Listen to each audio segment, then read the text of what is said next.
OTT platforms, junk food, endless scrolling ఇవన్నీ నీ టైంని వేస్ట్ చేయడమే కాదు, నీ ఎనర్జీ, నీ ట్రూ పొటెన్షియల్ని దూరం చేస్తున్నాయి. ఎట్లనో చెప్తా. ఎప్పుడైనా గమనించావా, నెట్ఫ్లిక్స్లో ఏదైనా వెబ్ సిరీస్ చూస్తున్నప్పుడు ఒక్కొక్క ఎపిసోడ్ 1 hour ఉంటాయి. 2-3 ఎపిసోడ్స్ చూస్తున్నా మనకు టైమే తెలియదు. Same with scrolling reels.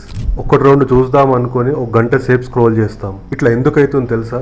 మన బ్రెయిన్ని డోపమిన్ అనే హార్మోన్ హైజాక్ చేస్తుంది. సో క్లియర్గా చెప్పాలంటే ఇమాజిన్ ఒక ఇద్దరు ఫ్రెండ్స్ ఉన్నారు. ఒక ఫ్రెండ్ లేచి లేవగానే టీవీ ఆన్ చేసి న్యూస్ పెట్టుకొని చాయ్ తాక్కుంటూ చూస్తున్నాడు. టీవీ రన్ అవుతూనే ఉంటది. ఫోన్ తీసి రీల్స్ చూస్తూ స్క్రోల్ చేయడం మొదలు పెట్టాడు. ఇవన్నీ చేస్తున్నప్పుడు ఇన్స్టంట్ డోపమిన్ వల్ల వాడి మైండ్ ఫుల్ హ్యాపీగా ఉంటుంది. బట్ రియాలిటీకి వచ్చేసరికి he didn't achieved anything. Sofa మీద కూర్చొని టీవీ చూస్తూ ఫోన్ వాడాడు అంతే. But still his mind is happy. ఇంకొక ఫ్రెండ్ మార్నింగ్ లేచి జిమ్కి వెళ్ళి వర్కౌట్ చేసుకున్నాడు. ఇంటికి వచ్చాక ఒక 10 నిమిషాలు మెడిటేషన్ చేసిండు.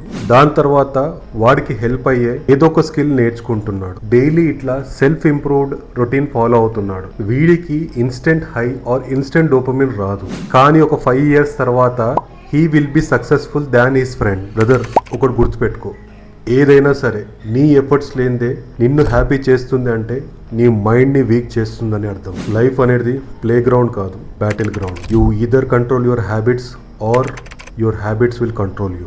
The choice is yours. ఒక మొగోడిగా తన ఫ్యామిలీ, ఫిట్నెస్ అండ్ ఫైనాన్స్ ఎట్లా మాస్టర్ చేయాలో చెప్తాను. ఫాలో మీ.